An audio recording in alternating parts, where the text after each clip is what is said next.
Ma'am अभी आप अगर किसी को रेकमेंड करेंगी बाज़ार में पैसा लगाने के लिए, जैसे आप कह भी रही थी कि काफ़ी अच्छा मौका है, पैसा लगाना चाहिए, लॉन्ग टर्म के हिसाब से काफ़ी मौके बन रहे हैं, तो अभी के लिए कितना पैसा लगाना चाहिए? अगर मान लीजिए किसी को 100 रुपये लगाने हैं तो उसमें से कितना पैसा लगा देना चाहिए, कितना कैश रखना चाहिए और कहाँ निवेश करना चाहिए, किन सेक्टर्स में, किन शेयरों में? देखिए 30% बिल्कुल डिप्लॉय किया जा सकता है फंड। तो मेरा यही मानना है कि अभी 30 to 40% आप इसमें स्टार्ट करिए। 30% एक डिसेंट मुझे लगता है कि अलोकेशन हो जाएगा at the current point of time. उसमें भी जो अच्छा लग रहा है वो फेडरल बैंक है। फेडरल बैंक की बात करें तो बढ़िया मजबूती हमें अभी देखने को मिल रही है। 3% ये तेज है अभी भी, 290 के आसपास चल रहा है। जिस तरह से बैंकों में हमने तेजी देखी है, मुझे लगता है फेडरल बैंक एक बढ़िया कैंडिडेट हो सकता है इस तेजी को आगे बुलाने के लिए। पहला टारगेट इसमें जो सेट किया जाएगा वो 300 का रहेगा।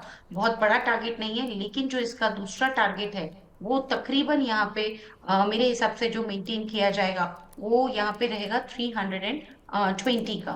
सो 300 से 320 के जोन में मुझे लगता है कि ये काउंटर हमें आगे जाते हुए देखने को मिल सकता है। फेडरल बैंक में खरीदारी करने की सलाह है 320 के लक्ष्य के लिए। स्टॉप लॉस जो इसमें मेंटेन किया जाएगा वो तकरीबन यहाँ पे रखा जा सकता है 265 का। तो चल रहा है 280, 260, 283, 265 का स्टॉप लॉस और 320 का टारगेट। 290 के आसपास है मैम, उस हिसाब से तो रिस्क रिवॉर्ड फेवरेबल नहीं लग रहा है। माफ कीजिए, 290 के आसपास चल रहा है। तो 320 का पहला टारगेट है, 330 का दूसरा टारगेट है। लेकिन स्टॉप लॉस इसमें मेंटेन अगर 265 का करेंगे तो बेटर रहेगा जी। ठीक है, तो 320 330 के टारगेट के लिए फेडरल बैंक में खरीदारी कीजिए आप। 265 रुपये का आपको यहाँ पे स्टॉप लॉस रखना होगा। मैम कुछ और सेक्टर्स या कोई और स्टॉक्स जहाँ पे आपको लग रहा है कि काफ़ी अच्छा मौका है फिलहाल?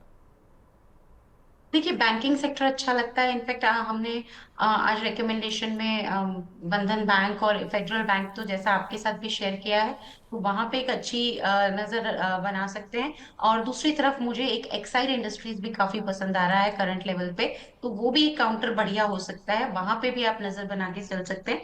क्योंकि पूरा मुझे लगता है कि ऑटो ऑटो एंसिलरी स्पेस एक स्ट्रॉन्ग मोमेंटम दिखाता हुआ नजर आएगा। एक्साइड की बात करें 325 के आसपास चल रहा है, यहाँ पे भी खरीदारी के मौके तलाशे जा सकते हैं। स्टॉप लॉस इसमें जो मेंटेन किया जाएगा वो तकरीबन 305 का रहेगा। और टारगेट्स जो अब इसमें सेट किए जाएंगे वो तकरीबन यहाँ पे 350 पहला, 360 दूसरा। तो दूसरा जो काउंटर है वो एक्साइड इंडस्ट्रीज का है। ठीक है, ओके। तो एक्साइड 325 के आसपास है, ये दूसरा काउंटर है जहाँ पे आप खरीदारी करके चल सकते हैं। बहुत शुक्रिया आस्था मैम आपका, आज अपना कीमती समय हमारे साथ शेयर करने के लिए। काफ़ी सारे स्टॉक्स धन्यवाद की सर। बातचीत हुई है, जो 2 स्टॉक्स आपने भी रिकमेंड किए उनमें कोई डिस्क्लेमर? जो भी स्टॉक्स हमने यहाँ पे डिस्कस किए मेरी कोई पर्सनल होल्डिंग में नहीं है। बट हो सकता है जो पीएमएस हम चलाते हैं हेम पीएमएस के नाम से, उनमें से कोई भी जो स्टॉक डिस्कस किए हैं वो हमारी होल्डिंग में हो। और धन्यवाद संदीप जी मुझे बुलाने के लिए। Thank you so much ma'am, अपना कीमती समय हमारे साथ शेयर करने के थैंक लिए। यू। हमारे साथ एसआर वेल्थ के फाउंडर पार्टनर लोकेश सेठिया जी कार्यक्रम में शामिल हो रहे हैं। बहुत स्वागत है सर आपका, वेरी गुड आफ्टरनून। नमस्कार सर, गुड आफ्टरनून। सर हम चुन चुन के की बात कर रहे हैं, तो फिलहाल काफ़ी सारे स्टॉक्स हैं ऐसे जहां पर आपने रिकमेंडेशन दिए हैं, बहुत अच्छे चले भी हैं। एमटा टेक है एक एग्जांपल मुझे याद है, पॉन्डी ऑक्साइड है, बहुत सारे नाम हैं ऐसे जो आपने रिकमेंड किए हैं। फिलहाल अभी बाजार का मूड माहौल देखते हुए सर किन सेक्टर्स, किन स्टॉक्स में अभी भी मौके हैं?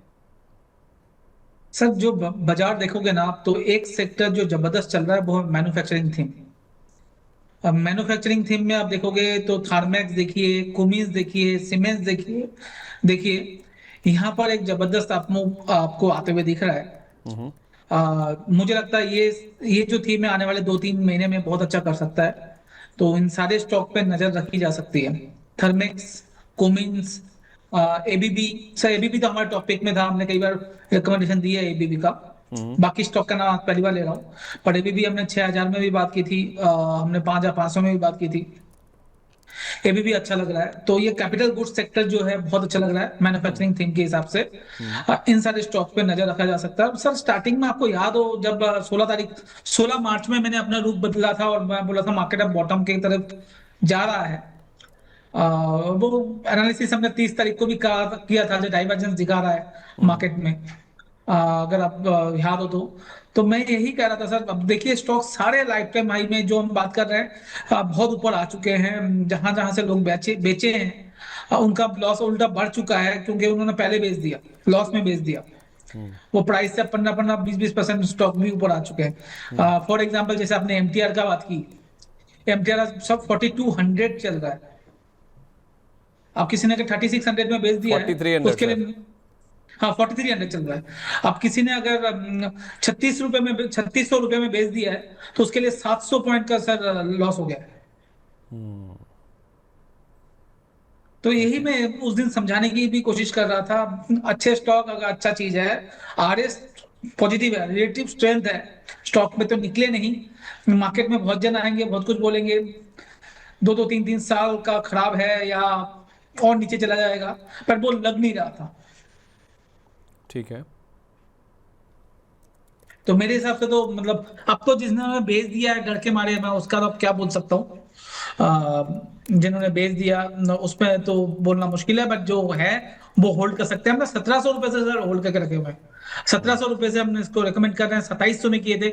आपको या तो बजट दिन के दिन में हम 2700 रुपए में हमने इसमें बात की थी। बिल्कुल। उसके बाद भी वापस हमने 3400 में बात की थी, 3700 में बात की है, इसको होल्ड रखें, नया बाई करना, नया बाई करना। 4300 है। अभी भी मुझे लगता है ये सेक्टर जो है और भी आउट परफॉर्म कर सकता है। अभी ये स्टॉक मुझे 5000 जाते हुए भी दिख रहा है सर। तो अभी के लिए अगर सर एमटार टेक में 5000 का टारगेट को लेके चलता है तो फिलहाल स्टॉप लॉस क्या होगा?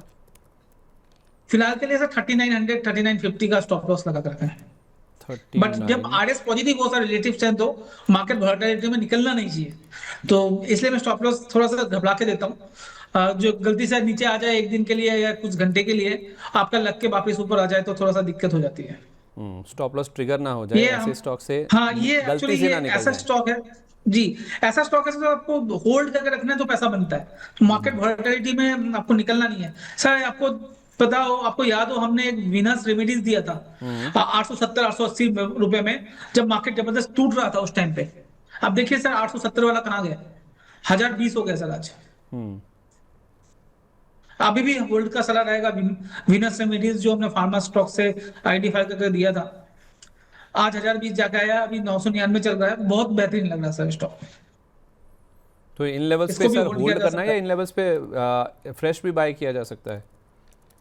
कोई अगर फ्रेश करना चाहे तो कर सकता है, अभी भी कोई दिक्कत नहीं है। रिजल्ट मुझे लगता है काफी अच्छा आएगा। Small and micro cap sector में से आता है ये स्टॉक। तो एक चीज ध्यान रखना है, जो थोड़ा सा रिस्की बेट होती है, बट आपको स्टॉप लॉस भी उस तरह से 930-40 का रखना पड़ेगा। बट मुझे लगता है 1150-1200 तक भी ये स्टॉक जा सकता है। 1150 से 1200 स्टॉप लॉस आपको 930 रुपये का ही रखना है। तो ये स्टॉप लॉस अगर आप लगा सकते हैं तो वीनस रेमेडीज़ में इन लेवल्स पर भी अच्छा चल चुका है, उसके बाद भी आप चाहें तो खरीदारी कर सकते हैं 1150-1200 रुपये तक के और जोन सर पर। जिनके पास था उनका तो 870 में बाइंग है, हाँ उनको तो 50 रुपया फिर भी प्रॉफिट ही रहेगा। हाँ, जो मतलब हमने 16-17 तारीख को बाई किया होगा, तो वो जो भी हमने स्टॉप बात की लॉस थी। अपना ऊपर करके अब 930 रुपये कर लें। हाँ, कॉस्ट से 25 पॉइंट ऊपर स्टॉप लॉस हो गया उनका। ठीक है, बहुत ही बढ़िया सर, बहुत शानदार, बहुत ही बढ़िया चला ये कॉल आपका और आगे भी इसमें पोटेंशियल नज़र आ रहा है।